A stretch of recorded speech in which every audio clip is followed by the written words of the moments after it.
দূরত্ব এতটা হবে তা জানা ছিল না।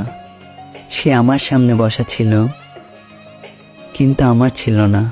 ভুলে যাওয়ার ক্ষমতা নেই, ফিরে পাওয়ার ভাগ্য নেই, শুধু অপেক্ষায় আছি যদি মাঝপথে আবার আমাদের দেখা হয়। মানুষকে এখন বিশ্বাস করতেও ভয় লাগে, কারণ তারা কসম কেটেও মিথ্যে কথাই বলে। তুমি তো ভালোবাসো নাই, তুমি কি করে বুঝবা মন ভাঙার যন্ত্রণা? এত কিছু অজুহাত না দেখিয়ে তুমি আমায় বলতে পারতে যে তুমি মুক্তি চাও, তাহলে অনেক আগেই মুক্তি পেয়ে যেতে। যাকে না পাওয়ার যন্ত্রণায় দেহ থেকে আত্মা বের হয়ে যায়, তাকে অন্য কেউ খুব সহজেই পেয়ে যায়। পৃথিবীতে সবথেকে খারাপ দুটি অভ্যাস হলো, প্রথমত রাত জেগে কারো সাথে কথা বলার অভ্যাস করা, দ্বিতীয়ত নিজে সুন্দর না হয়ে কাউকে অতিরিক্ত ভালোবেসে ফেলা। ভরসা ছিল, বিশ্বাস ছিল, কিন্তু পরে বুঝতে পারলাম আমার সব ধারণাই ভুল ছিল। আমাকে কাঁদিয়ে তুমি অন্য কারো সাথে হাসবা, চিন্তা করিও না, এটা অভিশাপ না, তুমিও একদিন কান্না করবা।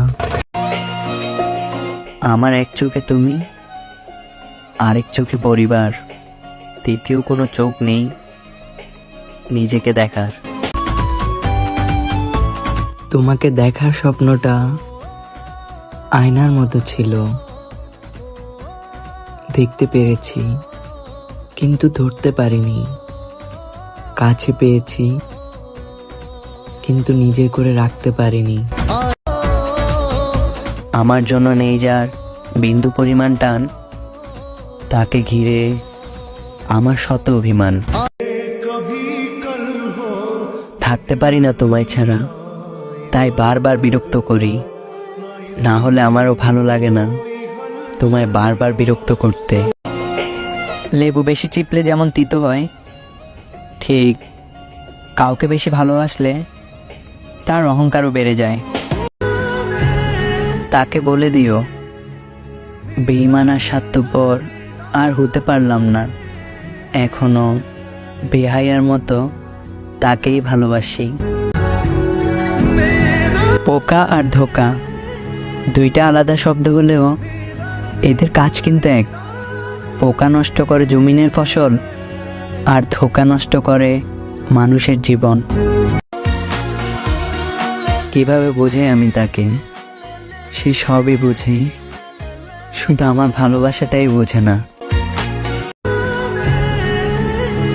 মানুষটা রাগ করে অফলাইন চলে গেলে নিজের ভিতর যে শূন্যতা অনুভব হয়, সেটা সেই মানুষটা কখনোই বুঝবে না। সে আমাকে ভালোবাসে বলে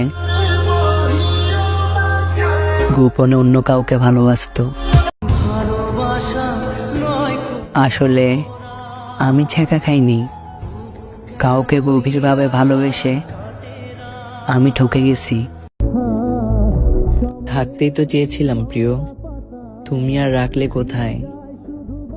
প্রথম আগলে রেখে শেষে ফেলে দিলে অবহেলার খাতায়। আমাকে গুড নাইট বলে সে অন্য কাউকে হাই বলতো, আমাকে ভালোবাসার ফাঁকে সে অন্য কাউকে ভালোবাসতো।